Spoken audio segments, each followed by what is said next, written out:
L'œuvre de Émile Zola, partie 12, chapitre 12. Cette nuit-là, par cette bise aigre de novembre qui soufflait au travers de leur chambre et du vaste atelier, ils se couchèrent à près de 3 heures. Christine, haletante de sa course, s'était glissée vivement sous la couverture pour cacher qu'elle venait de le suivre. Et Claude, accablé, avait quitté ses vêtements un à un, sans une parole. Leur couche, depuis de longs mois, se glaçait. Ils s'y allongeaient côte à côte, en étrangers, après une lente rupture des liens de leur chair.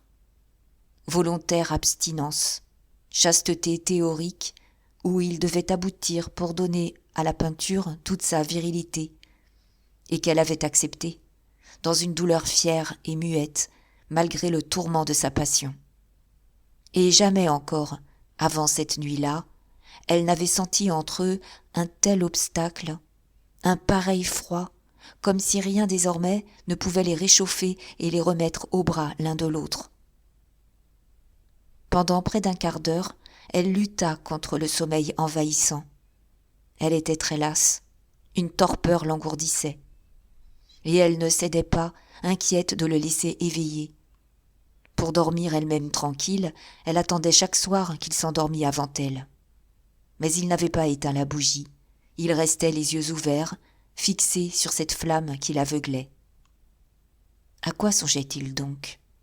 Était-il demeuré là-bas, dans la nuit noire, dans cette haleine humide des quais, en face de Paris criblé d'étoiles, comme un ciel d'hiver ? Et quel débat intérieur, quelle résolution à prendre convulsait ainsi son visage ?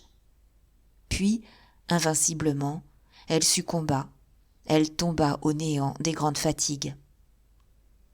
1 heure plus tard, la sensation d'un vide, l'angoisse d'un malaise, l'éveilla dans un tressaillement brusque. Tout de suite, elle avait tâté de la main la place déjà froide à côté d'elle. Il n'était plus là. Elle l'avait bien senti en dormant. Et elle s'effarait, mal réveillée, la tête lourde et bourdonnante, lorsqu'elle aperçut, par la porte entr'ouverte de la chambre, une raie de lumière qui venait de l'atelier. Elle se rassura, elle pensa qu'il y était allé chercher quelques livres, pris d'insomnie. Ensuite, comme il ne reparaissait pas, elle finit par se lever doucement pour voir. Mais ce qu'elle vit la bouleversa, la planta sur le carreau, pieds nus, dans une telle surprise qu'elle n'osa d'abord se montrer.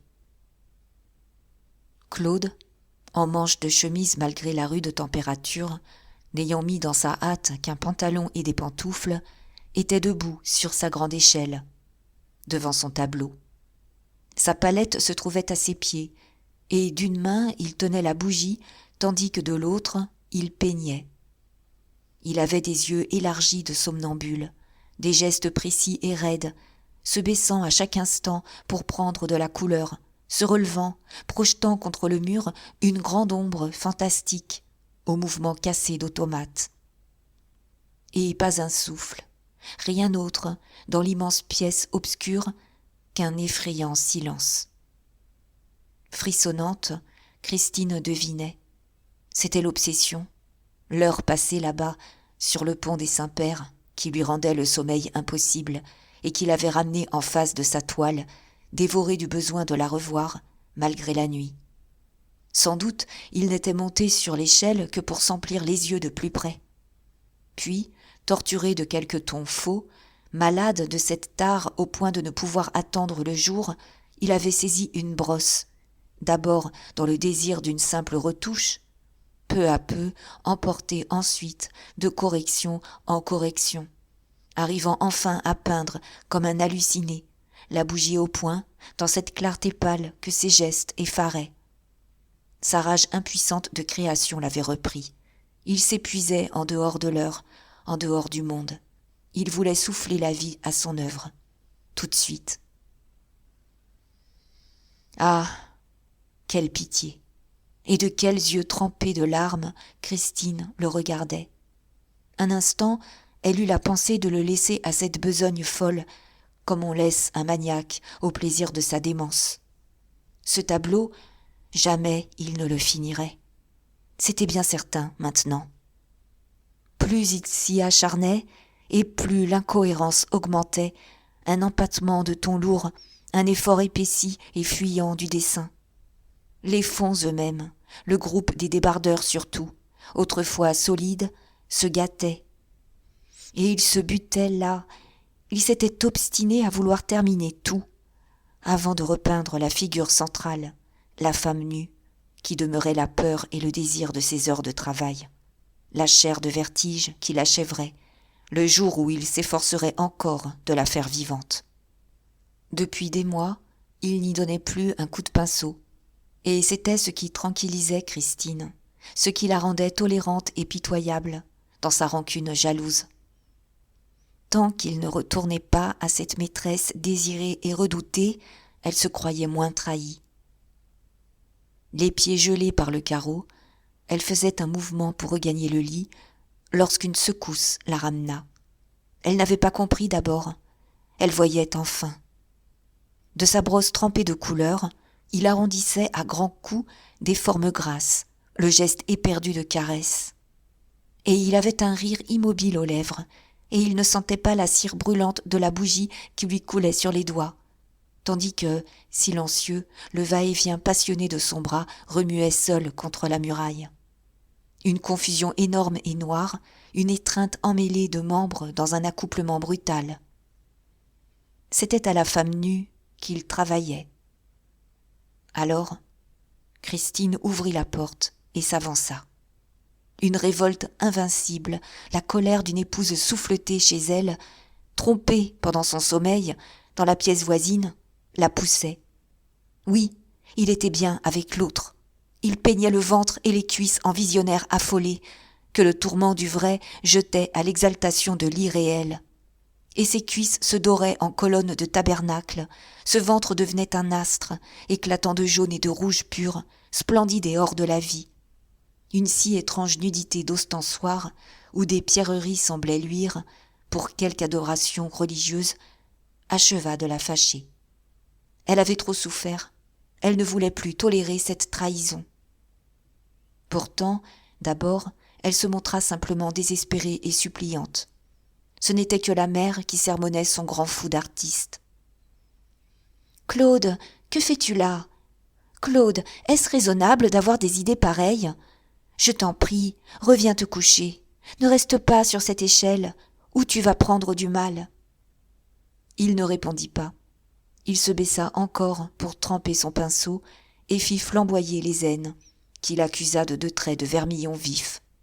« Claude, écoute-moi. Reviens avec moi, de grâce. Tu sais que je t'aime. Tu vois l'inquiétude où tu m'as mise. Reviens, oh, reviens. Si tu ne veux pas que j'en meure, moi aussi, d'avoir si froid et de t'attendre. » Hagard, il ne la regarda pas. Il lâcha seulement d'une voix étranglée, en fleurissant de carmin le nombril. « Fous-moi la paix, hein ? Je travaille !» Un instant, Christine resta muette. Elle se redressait, ses yeux s'allumaient d'un feu sombre, toute une rébellion gonflait son être doux et charmant. Puis, elle éclata, dans un grondement d'esclave poussé à bout. « Eh bien, non, je ne te foutrai pas la paix. En voilà assez. Je te dirai ce qui m'étouffe, ce qui me tue depuis que je te connais. Ah, cette peinture, oui, ta peinture, c'est elle, l'assassine, qui a empoisonné ma vie. Je l'avais pressenti, le premier jour. J'en avais eu peur comme d'un monstre. Je la trouvais abominable, exécrable. Et puis, on est lâche. Je t'aimais trop pour ne pas l'aimer. J'ai fini par m'y faire, à cette criminelle. Mais plus tard, que j'en ai souffert, comme elle m'a torturée. En 10 ans, je ne me souviens pas d'avoir vécu une journée sans larmes. Non, laisse-moi, je me soulage. Il faut que je parle, puisque j'en ai trouvé la force. 10 années d'abandon, d'écrasement quotidien. Ne plus rien être pour toi, se sentir de plus en plus jetée à l'écart, en arriver à un rôle de servante. Et l'autre, la voleuse, la voir s'installer entre toi et moi, et te prendre, et triompher, et m'insulter. Car ose donc dire qu'elle ne t'a pas envahi membre à membre, le cerveau, le cœur, la chair, tout. Elle te tient comme un vice, elle te mange. Enfin, elle est ta femme, n'est-ce pas? Ce n'est plus moi, c'est elle qui couche avec toi. Ah, maudite! Ah, gueuse!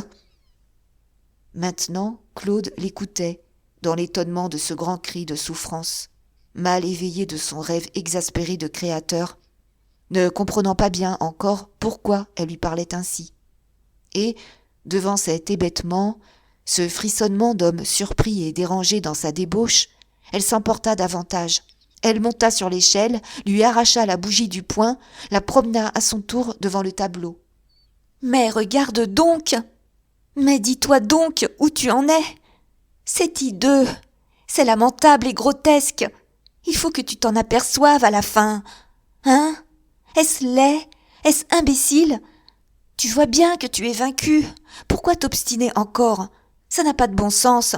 Voilà ce qui me révolte. Si tu ne peux être un grand peintre, la vie nous reste. Ah, la vie, la vie. Elle avait posé la bougie sur la plate-forme de l'échelle, et comme il était descendu, trébuchant, elle sauta pour le rejoindre.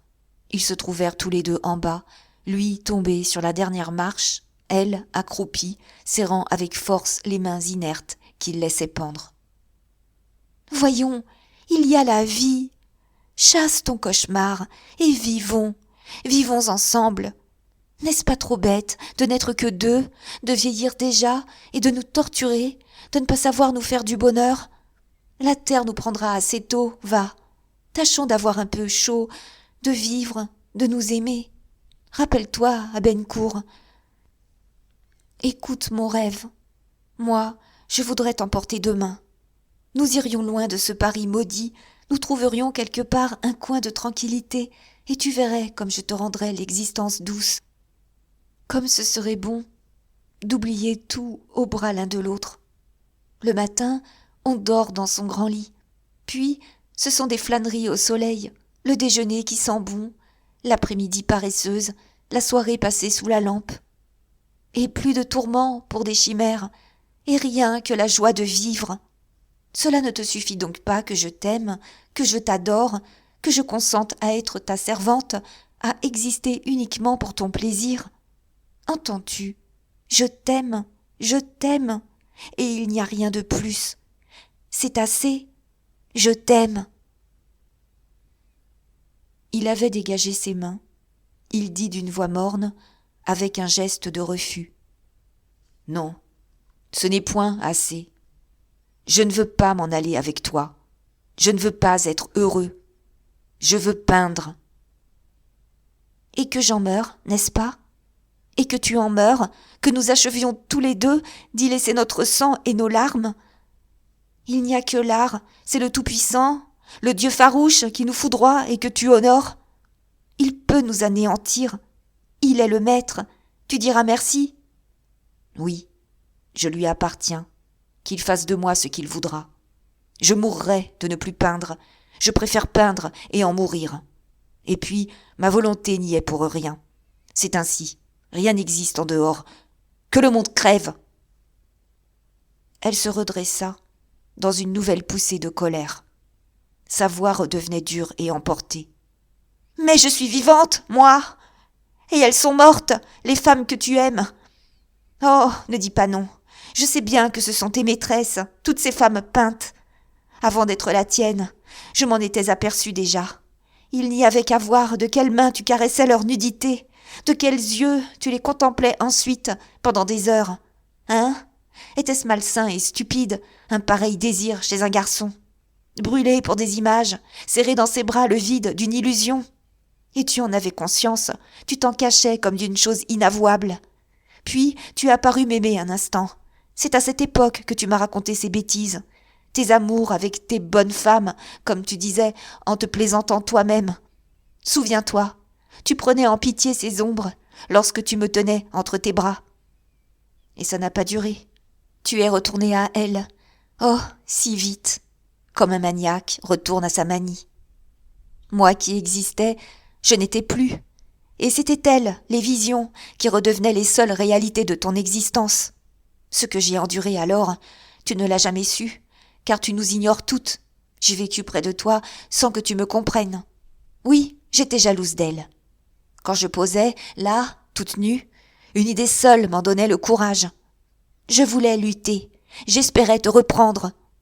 Et rien, pas même un baiser sur mon épaule, avant de me laisser habiller. Mon Dieu, que j'ai été honteuse souvent. Quel chagrin j'ai dû dévorer, de me sentir dédaignée et trahie. Depuis ce moment, ton mépris n'a fait que grandir. Et tu vois où nous en sommes. À nous allonger côte à côte toutes les nuits, sans nous toucher du doigt. Il y a 8 mois et 7 jours, je les ai comptés. Il y a 8 mois et 7 jours que nous n'avons rien eu ensemble. Elle continua hardiment. Elle parla en phrases libres, elle, la sensuelle pudique, si ardente à l'amour, les lèvres gonflées de cris et si discrète ensuite, si muette sur ces choses, ne voulant pas en causer, détournant la tête avec des sourires confus. Mais le désir l'exaltait, c'était un outrage que cette abstinence. Et sa jalousie, ne se trompait pas, accusait la peinture encore, car cette virilité qu'il lui refusait, il la réservait et la donnait à la rivale préférée. Elle savait bien pourquoi il la délaissait ainsi. Souvent d'abord, quand il avait le lendemain un gros travail et qu'elle se serrait contre lui en se couchant, il lui disait que non, que ça le fatiguerait trop. Ensuite, il avait prétendu qu'au sortir de ses bras, il en avait pour 3 jours à se remettre, le cerveau ébranlé, incapable de rien faire de bon. Et la rupture s'était ainsi peu à peu produite, 1 semaine en attendant l'achèvement d'un tableau, puis 1 mois pour ne pas déranger la mise en train d'un autre, puis des dates reculées encore, des occasions négligées, la déshabitude lente, l'oubli final. Au fond, elle retrouvait la théorie répétée 100 fois devant elle. Le génie devait être chaste. Il fallait ne coucher qu'avec son œuvre. « Tu me repousses !» acheva-t-elle violemment. « Tu te recules de moi, la nuit, comme si je te répugnais. Tu vas ailleurs, et pour aimer quoi ? Un rien, une apparence, un peu de poussière, de la couleur sur de la toile. Mais, encore un coup. Regarde-la donc, ta femme, là-haut. Vois donc quel monstre tu viens d'en faire, dans ta folie. Est-ce qu'on est bâti comme ça ? Est-ce qu'on a des cuisses en or et des fleurs sous le ventre ? Réveille-toi, ouvre les yeux, rentre dans l'existence. »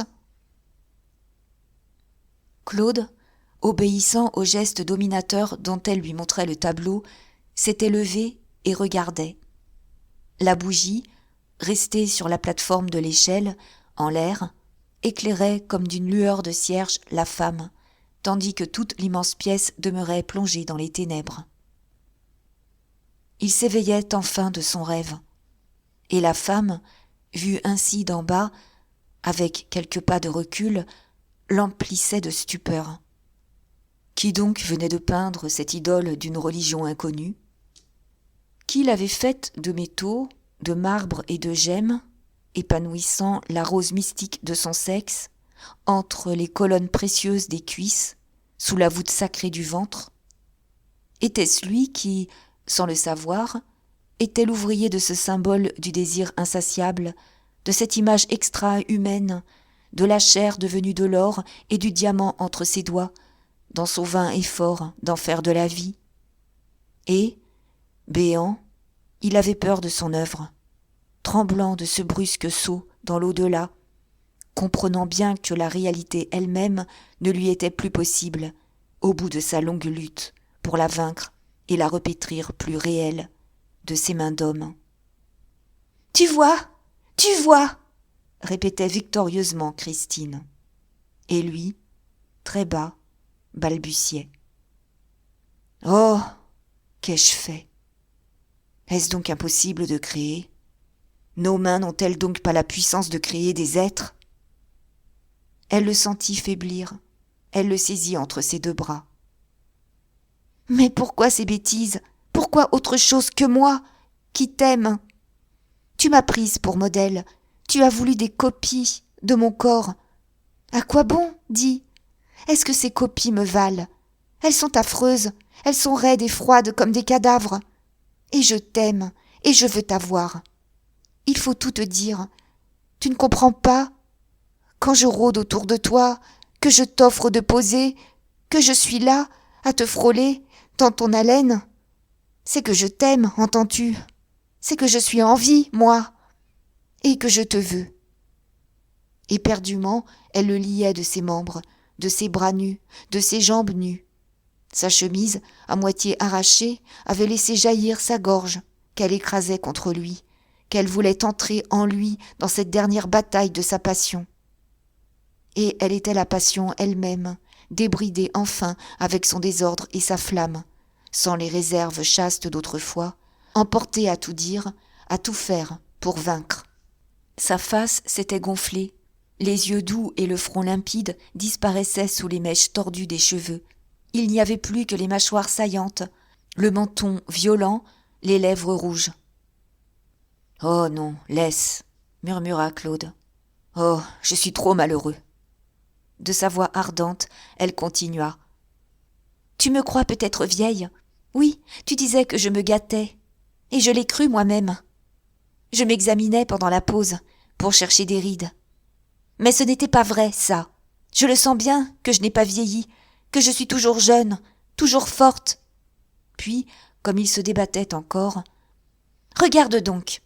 Elle s'était reculée de 3 pas, et, d'un grand geste, elle ôta sa chemise.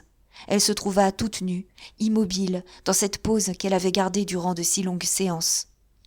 D'un simple mouvement du menton, elle indiqua la figure du tableau. « Va, tu peux comparer. Je suis plus jeune qu'elle. Tu as eu beau lui mettre des bijoux dans la peau, elle est fanée comme une feuille sèche. Moi, j'ai toujours 18 ans, parce que je t'aime. » Et en effet, elle rayonnait de jeunesse sous la clarté pâle. Dans ce grand élan d'amour, les jambes s'effilaient, charmantes et fines.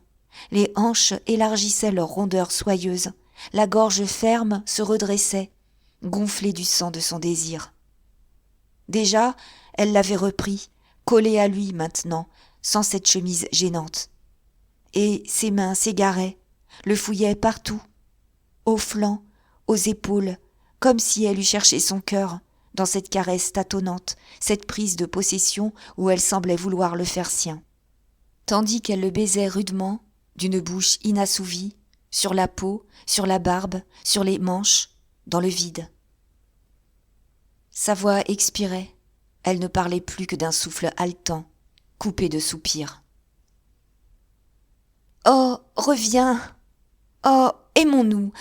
Tu n'as donc pas de sang, que des ombres te suffisent? Reviens, et tu verras que c'est bon de vivre. Tu entends? Vivre au cou l'un de l'autre, passer des nuits comme ça, serrés, confondus, et recommencer le lendemain. Et encore, et encore. » Il frémissait. Il lui rendait peu à peu son étreinte, dans la peur que lui avait faite l'autre, l'idole. Et elle redoublait de séduction, elle l'amollissait et le conquérait. « Écoute, je sais que tu as une affreuse pensée, oui, je n'ai jamais osé t'en parler, parce qu'il ne faut pas attirer le malheur. Mais je ne dors plus la nuit, tu m'épouvantes. Ce soir, je t'ai suivi, là-bas, sur ce pont que je hais, et j'ai tremblé. Oh, j'ai cru que c'était fini, que je ne t'avais plus. Mon Dieu, qu'est-ce que je deviendrais? J'ai besoin de toi, tu ne vas pas me tuer peut-être. Aimons-nous, aimons-nous. » Alors, il s'abandonna, dans l'attendrissement de cette passion infinie. C'était une immense tristesse, un évanouissement du monde entier où se fondait son être.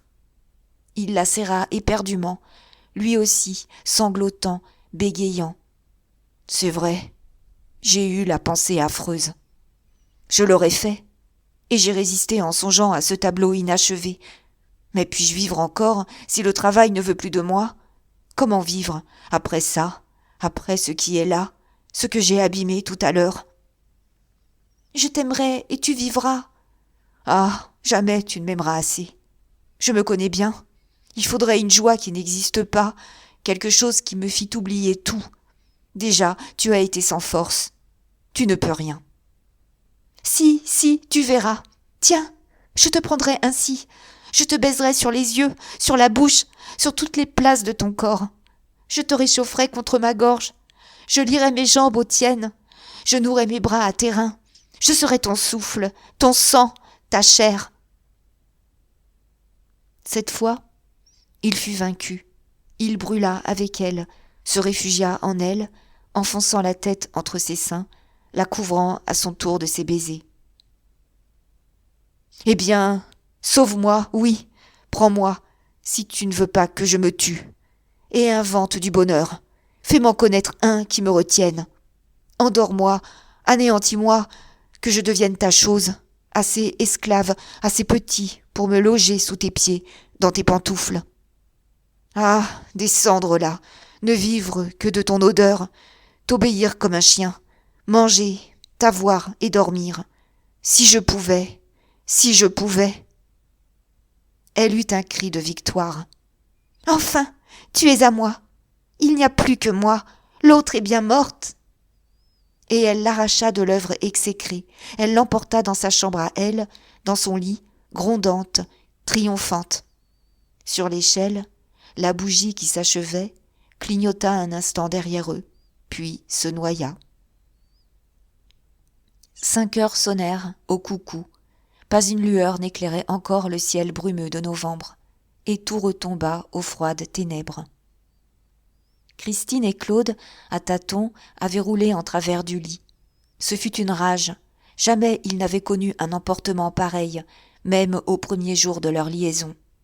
Tout ce passé leur remontait au cœur, mais dans un renouveau aigu qui les grisait d'une ivresse délirante. L'obscurité flambait autour d'eux. Ils s'en allaient sur des ailes de flamme, très haut, hors du monde, à grands coups réguliers, continus, toujours plus haut. Lui-même poussait des cris, loin de sa misère, oubliant, renaissant à une vie de félicité. Elle le fit blasphémer ensuite, provocante, dominatrice, avec un rire d'orgueil sensuel. « Dis que la peinture est imbécile. »« La peinture est imbécile. »« Dis que tu ne travailleras plus, que tu t'en moques, que tu brûleras tes tableaux pour me faire plaisir. »« Je brûlerai mes tableaux, je ne travaillerai plus. »« Et dis qu'il n'y a que moi, que de me tenir là, comme tu me tiens, est le bonheur unique, que tu craches sur l'autre, cette gueuse que tu as peinte. Crache, crache donc, que je t'entende. »« Tiens, je crache, il n'y a que toi. » Et elle le serrait à l'étouffer. C'était elle qui le possédait. Ils repartirent dans le vertige de leur chevauchée à travers les étoiles. Leur ravissement recommençait. 3 fois, il leur sembla qu'ils volaient de la terre au bout du ciel. Quel grand bonheur! Comment n'avaient-ils pas songé à se guérir dans ce bonheur certain? Et elle se donnait encore, et ils vivraient heureux, sauvés, n'est-ce pas? Maintenant qu'il avait cette ivresse. Le jour allait naître, lorsque Christine, ravie, foudroyée de sommeil, s'endormit au bras de Claude. Elle le liait d'une cuisse, la jambe jetée en travers des siennes, comme pour s'assurer qu'il ne lui échapperait plus. Et, la tête roulée sur cette poitrine d'homme qui lui servait de tiède oreiller, elle soufflait doucement, un sourire aux lèvres. Lui avait fermé les yeux, mais, de nouveau, malgré sa fatigue écrasante, il les rouvrit, il regarda l'ombre. Le sommeil le fuyait, une sourde poussée d'idées confuses remontait dans son hébétement. À mesure qu'il se refroidissait et se dégageait de la griserie voluptueuse dont tous ses muscles restaient ébranlés. Quand le petit jour parut, une salissure jaune, une tache de boue liquide sur les vitres de la fenêtre, il tressaillit. Il crut avoir entendu une voix haute l'appeler du fond de l'atelier. Ses pensées étaient revenues toutes, débordantes, torturantes, creusant son visage, contractant ses mâchoires dans un dégoût humain, 2 plis amers qui faisaient de son masque la face ravagée d'un vieillard. Maintenant, cette cuisse de femme, allongée sur lui, prenait une lourdeur de plomb. Il en souffrait comme d'un supplice, d'une meule dont on lui broyait les genoux pour des fautes inexpiées. Et la tête également, posée sur ses côtes, l'étouffait, arrêtait d'un poids énorme les battements de son cœur. Mais longtemps, il ne voulut pas la déranger, malgré l'exaspération lente de tout son corps, une sorte de répugnance et de haine irrésistible qui le soulevait de révolte. L'odeur du chignon dénoué, cette odeur forte de chevelure surtout, l'irritait. Brusquement, la voix haute, au fond de l'atelier, l'appela une seconde fois, impérieuse. Et il se décida. C'était fini. Il souffrait trop. Il ne pouvait plus vivre, puisque tout mentait et qu'il n'y avait rien de bon. D'abord, il laissa glisser la tête de Christine, qui garda son vague sourire. Ensuite, il dut se mouvoir avec des précautions infinies pour sortir ses jambes du lien de la cuisse, qu'il repoussa peu à peu, dans un mouvement naturel, comme si elle fléchissait d'elle-même. Il avait rompu la chaîne enfin, il était libre. Un troisième appel le fit se hâter. Il passa dans la pièce voisine en disant « Oui, oui, j'y vais ». Le jour ne se débrouillait pas, sale et triste, un de ces petits jours d'hiver lugubres. Et, au bout d'une heure, Christine se réveilla dans un grand frisson glacé. Elle ne comprit pas. Pourquoi donc se trouvait-elle seule ? Puis, elle se souvint. Elle s'était endormie, la joue contre son cœur, les membres mêlés aux siens. Alors, comment avait-il pu s'en aller ? Où pouvait-il être ? Tout d'un coup, dans son engourdissement, elle sauta du lit avec violence. Elle courut à l'atelier. Mon Dieu, est-ce qu'il était retourné près de l'autre ? Est-ce que l'autre venait encore de le reprendre lorsqu'elle croyait l'avoir conquis à jamais ? Au premier coup d'œil, elle ne vit rien. L'atelier lui parut désert, sous le petit jour boueux et froid. Mais, comme elle se rassurait en n'apercevant personne, elle leva les yeux vers la toile. Et un cri terrible jaillit de sa gorge béante. « Claude ! Oh ! Claude !» Claude s'était pendu à la grande échelle, en face de son œuvre manquée. Il avait simplement pris une des cordes qui tenaient le châssis au mur, et il était monté sur la plateforme en attaché le bout à la traverse de chêne, clouée par lui un jour afin de consolider les montants. Puis, de là-haut, il avait sauté dans le vide. En chemise, les pieds nus, atroce avec sa langue noire et ses yeux sanglants sortis des orbites, il pendait là. Grandi affreusement dans sa raideur immobile, la face tournée vers le tableau, tout près de la femme au sexe fleuri d'une rose mystique, comme s'il lui eût soufflé son âme à son dernier râle, et qu'il eût regardé encore de ses prunelles fixes. Christine, pourtant, restait droite, soulevée de douleur, d'épouvante et de colère. Son corps en était gonflé, sa gorge ne lâchait plus qu'un hurlement continu. Elle ouvrit les bras, l'étendit vers le tableau, ferma les deux poings. « Oh, Claude ! Oh, Claude ! Elle t'a repris, elle t'a tué, la gueuse !» Et ses jambes fléchirent, elle tourna et s'abattit sur le carreau. L'excès de la souffrance avait retiré tout le sang de son cœur. Elle demeura évanouie par terre, comme morte, pareille à une loque blanche, misérable et finie, écrasée sous la souveraineté farouche de l'art. Au-dessus d'elle, la femme rayonnait avec son éclat symbolique d'idole. La peinture triomphait, seule, immortelle et debout, jusque dans sa démence. Le lundi seulement, après les formalités et les retards occasionnés par le suicide, lorsque Sandoz vint le matin, à 9h, pour le convoi, il ne trouva qu'une vingtaine de personnes sur le trottoir de la rue Tourlaque. Dans son gros chagrin, il courait depuis 3 jours, forcé de s'occuper de tout. D'abord, il avait dû faire transporter à l'hôpital de la Riboisière Christine, ramassée mourante.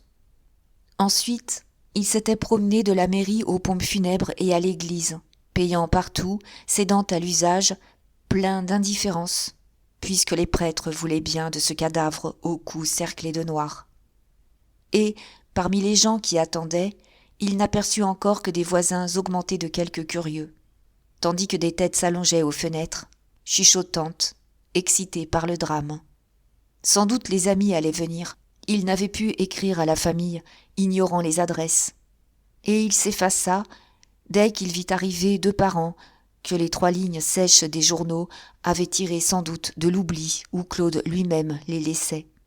Une cousine âgée à tournure louche, de brocanteuse, un petit cousin très riche, décoré, propriétaire d'un des grands magasins de Paris, bon prince dans son élégance, désireux de prouver son goût éclairé des arts.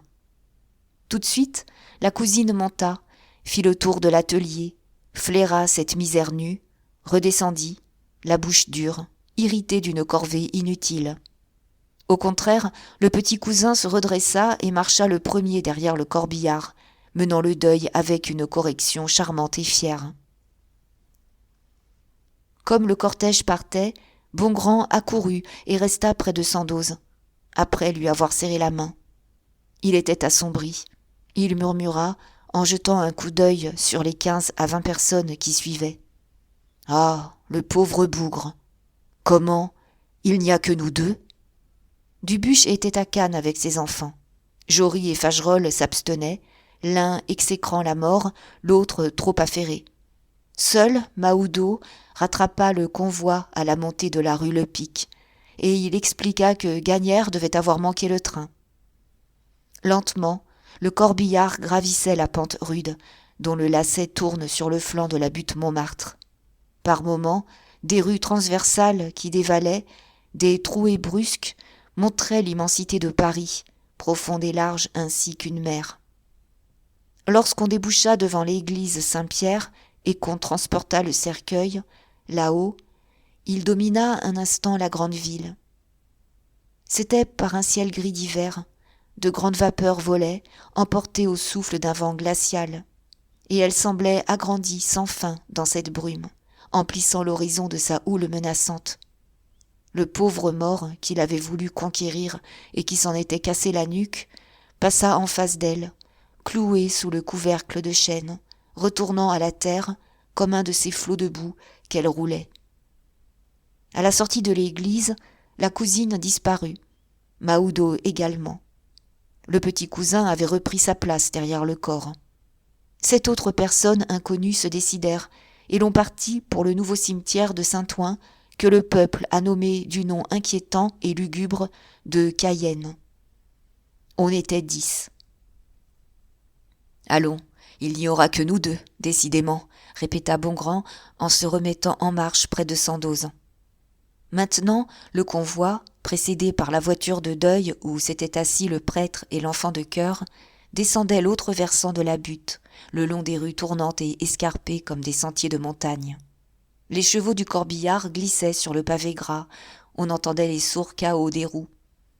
À la suite, les 10 piétinaient, se retenaient parmi les flaques, si occupés de cette descente pénible qu'ils ne causaient pas encore. Mais, au bas de la rue du Ruisseau, lorsqu'on tomba à la porte de Clignancourt, au milieu de ces vastes espaces où se déroule le boulevard de Ronde, le chemin de fer de ceinture, les talus et les fossés des fortifications, il y eut des soupirs d'aise. On échangea quelques mots, on commença à se débander. Sandoz et Bongrand, peu à peu, se trouvèrent à la queue, comme pour s'isoler de ces gens qu'ils n'avaient jamais vus. Au moment où le corbillard passait la barrière, le second se pencha. « Et la petite femme ? Qu'en va-t-on faire ?»« Ah, quelle pitié !» répondit Sandoz. « Je suis allé la voir hier à l'hôpital. Elle a une fièvre cérébrale. L'interne prétend qu'on la sauvera, mais qu'elle en sortira vieillie de 10 ans et sans force. Vous savez qu'elle en était venue à oublier jusqu'à son orthographe ? Une déchéance, un écrasement, une demoiselle ravalée à une bassesse de servante. Oui, si nous ne prenons pas soin d'elle comme d'une infirme, elle finira laveuse de vaisselle quelque part. Et pas un sou, naturellement. Pas un sou. Je croyais trouver les études qu'il avait faites sur nature pour son grand tableau, ces études superbes dont il tirait ensuite un si mauvais parti. Mais j'ai fouillé vainement, il donnait tout. Des gens le volaient. Non, rien à vendre. Pas une toile possible, rien que cette toile immense que j'ai démolie et brûlée moi-même. Ah, de grand cœur, je vous assure, comme on se venge. » Ils se turent un instant. La route large de Saint-Ouen s'en allait toute droite, à l'infini. Et, au milieu de la campagne rase, le petit convoi filait, pitoyable, perdu, le long de cette chaussée où coulait un fleuve de boue.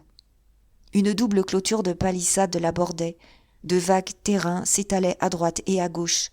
Il n'y avait au loin que des cheminées d'usines et quelques hautes maisons blanches, isolées, plantées de biais.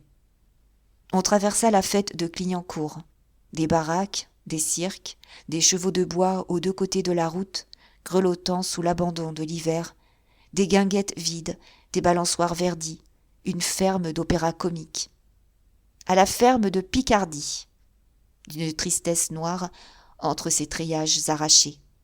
« Ah, ces anciennes toiles, reprit Bongrand, les choses qui étaient quai de Bourbon, vous vous souvenez? Des morceaux extraordinaires, hein? Les paysages rapportés du Midi, et les académies faites chez Boutin, des jambes de fillettes, un ventre de femme. Oh, ce ventre! C'est le père Malgras qui doit l'avoir, une étude magistrale que pas un de nos jeunes maîtres n'est fichu de peindre. Oui, oui, le gaillard n'était pas une bête, un grand peintre, simplement. Quand je pense, dit Sandoz, que ces petits fignoleurs de l'école et du journalisme l'ont accusé de paresse et d'ignorance, en répétant les uns à la suite des autres qu'il avait toujours refusé d'apprendre son métier. Paresseux, mon Dieu, lui que j'ai vu s'évanouir de fatigue après des séances de 10 heures, lui qui avait donné sa vie entière, qui s'est tué dans sa folie de travail. Et ignorant, est-ce imbécile? Jamais ils ne comprendront que ce qu'on apporte lorsqu'on a la gloire d'apporter quelque chose déforme ce qu'on apprend.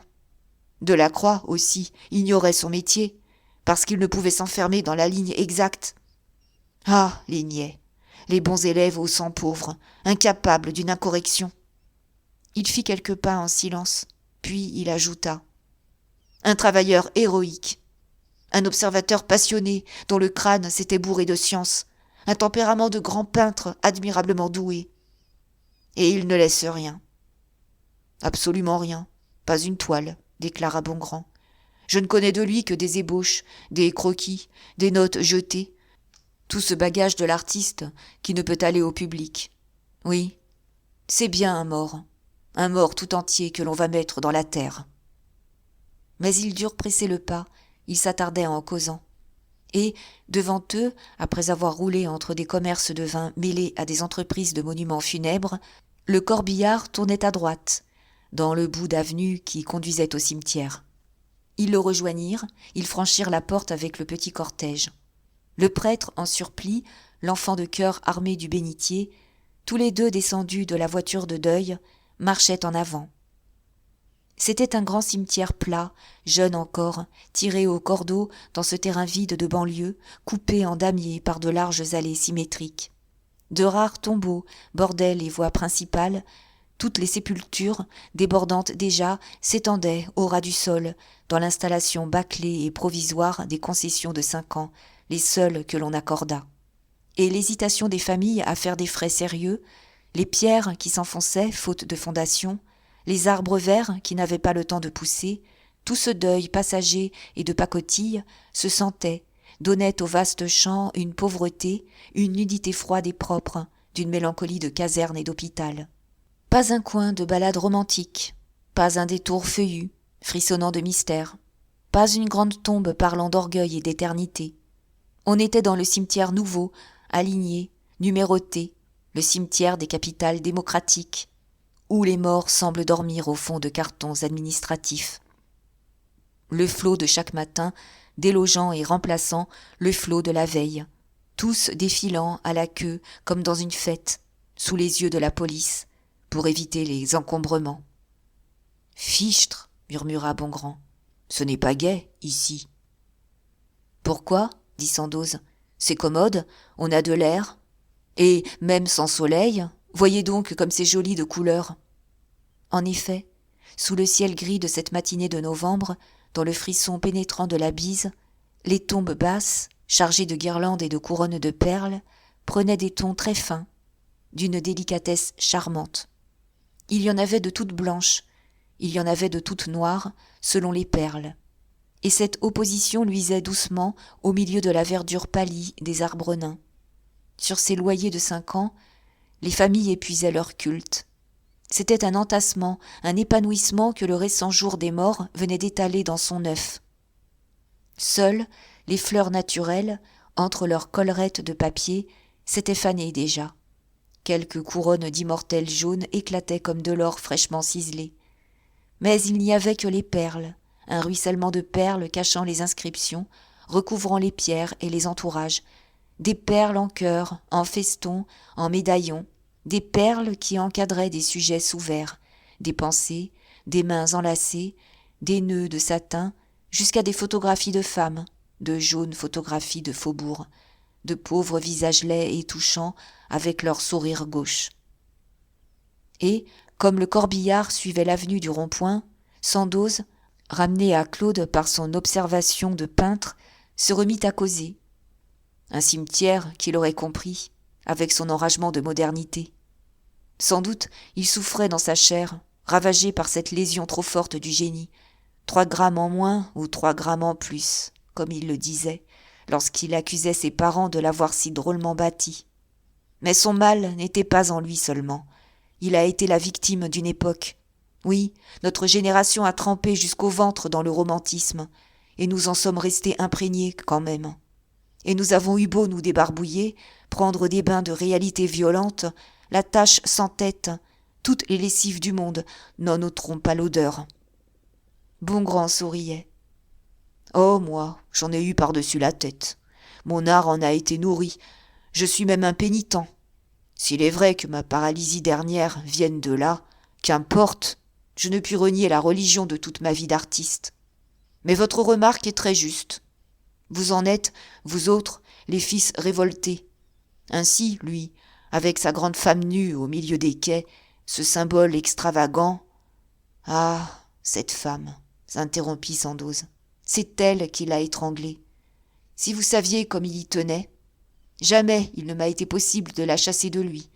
Alors, comment voulez-vous qu'on ait la vue claire, le cerveau équilibré et solide, quand de pareilles fantasmagories repoussent dans le crâne ? Même après la vôtre, notre génération est trop encrassée de lyrisme pour laisser des œuvres saines. Il faudra une génération, 2 générations peut-être, avant qu'on peigne et qu'on écrive logiquement, dans la haute et pure simplicité du vrai. Seule la vérité, la nature est la base possible, la police nécessaire, en dehors de laquelle la folie commence. Et qu'on ne craigne pas d'aplatir l'œuvre. Le tempérament est là, qui emportera toujours le créateur. Est-ce que quelqu'un songe à nier la personnalité, le coup de pouce involontaire qui déforme et qui fait notre pauvre création à nous ? Mais il tourna la tête. Il ajouta brusquement. « Tiens, qu'est-ce qui brûle ? Ils allument donc des feux de joie, ici ?» Le convoi venait de tourner, en arrivant au rond-point, où était l'ossuaire, le caveau commun, peu à peu empli de tous les débris enlevés des fosses, et dont la pierre, au centre d'une pelouse ronde, disparaissait sous un amoncellement de couronnes déposées là au hasard par la piété des parents qui n'avaient plus leur mort à eux. Et, comme le corbillard roulait doucement à gauche, dans l'avenue transversale numéro 2, un crépitement s'était fait entendre. Une grosse fumée avait grandi au-dessus des petits platanes bordant le trottoir. On approchait avec lenteur. On apercevait de loin un gros tas de choses terreuses qui s'allumaient. Puis, on finit par comprendre. Cela se trouvait au bord d'un vaste carré qu'on avait fouillé profondément de larges sillons parallèles pour en arracher les bières, afin de rendre le sol à d'autres corps, de même que le paysan retourne un chaume avant de l'ensemencer de nouveau. Les longues fosses vides bâillaient, les buttes de terre grasse se purgeaient sous le ciel. Et, dans ce coin du champ, ce qu'on brûlait ainsi, c'étaient les planches pourries des bières, un bûcher énorme de planches fendues, brisées, mangées par la terre, tombées en un terreau rougeâtre. Elles refusaient de flamber, humides de boue humaine, éclatant en sourdes détonations, fumant seulement avec une intensité croissante, de grandes fumées qui montaient dans le ciel blafard et que la bise de novembre rabattait, déchirait en lanières rousses, volantes, au travers des tombes basses de toute une moitié du cimetière. Sandoz et Bongrand avaient regardé sans une parole, puis, quand ils eurent dépassé le feu, le premier reprit. « Non, il n'a pas été l'homme de la formule qui la portait. Je veux dire qu'il n'a pas eu le génie assez net pour la planter debout et l'imposer dans une œuvre définitive. Et voyez, autour de lui, après lui, comme les efforts s'éparpillent. Ils en restent tous aux ébauches, aux impressions hâtives. Pas un ne semble avoir la force d'être le maître attendu. N'est-ce pas irritant, cette notation nouvelle de la lumière, cette passion du vrai poussée jusqu'à l'analyse scientifique, cette évolution commencée si originalement et qui s'attarde et qui tombe aux mains des habiles et qui n'aboutit point parce que l'homme nécessaire n'est pas né ? Bah, l'homme naîtra, rien ne se perd. Il faut bien que la lumière soit. Qui sait ? Pas toujours, dit Bongrand. La vie avorte, elle aussi. Vous savez, je vous écoute, mais je suis un désespéré, moi. Je crève de tristesse, et je sens tout qui crève. Ah oui, l'air de l'époque est mauvais. Cette fin de siècle encombrée de démolitions, aux monuments éventrés, aux terrains retournés 100 fois, qui tous exhalent une puanteur de mort. Est-ce qu'on peut se bien porter là-dedans ? Les nerfs se détraquent, la grande névrose s'en mêle, l'art se trouble. C'est la bousculade, l'anarchie, la folie de la personnalité aux abois. Jamais on ne s'est tant querellé et jamais on n'y a vu moins clair que depuis le jour où l'on prétend tout savoir. Sandoz, devenu pâle, regardait au loin les grandes fumées rousses rouler dans le vent. C'était fatal, songea-t-il à demi-voix. Cet excès d'activité et d'orgueil dans le savoir devait nous rejeter au doute. Ce siècle, qui a fait déjà tant de clarté, devait s'achever sous la menace d'un nouveau flot de ténèbres. Oui, notre malaise vient de là. On a trop promis, on a trop espéré, on a attendu la conquête et l'explication de tout. Et l'impatience gronde. Comment ? On ne marche pas plus vite ? La science ne nous a pas encore donné, en 100 ans, la certitude absolue, le bonheur parfait ? Alors, à quoi bon continuer, puisqu'on ne saura jamais tout et que notre pain restera aussi amer ? C'est une faillite du siècle. Le pessimisme tord les entrailles, le mysticisme embrume les cervelles. Car nous avons eu beau chasser les fantômes sous les grands coups de lumière de l'analyse, le surnaturel a repris les hostilités. L'esprit des légendes se révolte et veut nous reconquérir, dans cette halte de fatigue et d'angoisse. Ah certes, je n'affirme rien, je suis moi-même déchiré. Seulement, il me semble que cette convulsion dernière du vieil effarement religieux était à prévoir. Nous ne sommes pas une fin, mais une transition, un commencement d'autre chose. Cela me calme, cela me fait du bien de croire que nous marchons à la raison et à la solidité de la science. Sa voix s'était altérée d'une émotion profonde, et il ajouta, à moins que la folie ne nous fasse culbuter dans le noir, et que nous ne partions tous, étranglés par l'idéal, comme le vieux camarade qui dort là, entre ces 4 planches. Le corbillard quittait l'avenue transversale numéro 2 pour tourner à droite dans l'avenue latérale numéro 3. Et, sans parler, le peintre montra du regard à l'écrivain un carré de sépulture que longeait le cortège. Il y avait là un cimetière d'enfants, rien que des tombes d'enfants, à l'infini, rangées avec ordre, régulièrement séparées par des sentiers étroits, pareils à une ville enfantine de la mort. C'étaient de toutes petites croix blanches, de tout petits entourages blancs, qui disparaissaient presque sous une floraison de couronnes blanches et bleues au ras du sol. Et le chant paisible, d'un ton si doux, d'un bleuissement de lait, semblait s'être fleuri de cette enfance couchée dans la terre. Les croix disaient les âges, 2 ans, 16 mois, 5 mois. Une pauvre croix, sans entourage, qui débordait et se trouvait plantée de biais dans une allée, portait simplement « Eugénie, 3 jours ». N'être pas encore et dormir déjà là, à part, comme les enfants que les familles, au soir de fête, font dîner à la petite table. Mais, enfin, le corbillard s'était arrêté au milieu de l'avenue. Lorsque Sandoz aperçut la fosse prête, à l'angle du carré voisin, en face du cimetière des Tout-Petits, il murmura tendrement : « Ah, mon vieux Claude, grand cœur d'enfant, tu seras bien à côté d'eux. » Les croque-morts descendaient le cercueil. Maussade sous la bise, le prêtre attendait. Et des fossoyeurs étaient là, avec des pelles. 3 voisins avaient lâché en route. Les 10 n'étaient plus que 7. Le petit cousin, qui tenait son chapeau à la main depuis l'église, malgré le temps affreux, se rapprocha. Tous les autres se découvrirent, et les prières allaient commencer, lorsqu'un coup de sifflet déchirant fit lever les têtes. C'était, dans ce bout vide encore, à l'extrémité de l'avenue latérale numéro 3, un train qui passait sur le haut talus du chemin de fer de ceinture, dont la voie dominait le cimetière. La pente gazonnée montait, et des lignes géométriques se détachaient en noir sur le gris du ciel, les poteaux télégraphiques reliés par les minces fils, une guérite de surveillants, la plaque d'un signal, la seule tache rouge et vibrante. Quand le train roula, avec son fracas de tonnerre, on distingua nettement, comme sur un transparent d'ombre chinoise, les découpures des wagons, jusqu'aux gens assis dans les trous clairs des fenêtres. Et la ligne redevint nette, un simple trait à l'encre coupant l'horizon, tandis que, sans relâche, au loin, d'autres coups de sifflet appelaient, se lamentaient, aigus de colère, rauques de souffrance, étranglés de détresse. Puis une corne d'appel résonna, lugubre.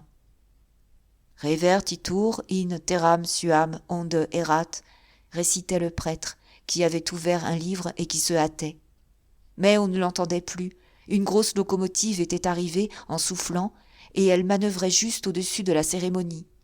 Celle-là avait une voix énorme et grasse, un sifflet guttural d'une mélancolie géante. Elle allait, venait, haletait, avec son profil de monstre lourd.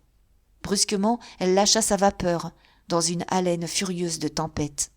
« Requiescat in pace » disait le prêtre. « Amen » répondait l'enfant de chœur.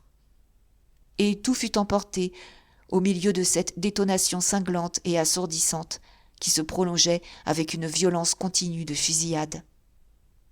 Bongrand, exaspéré, se tournait vers la locomotive. Elle se tut, ce fut un soulagement.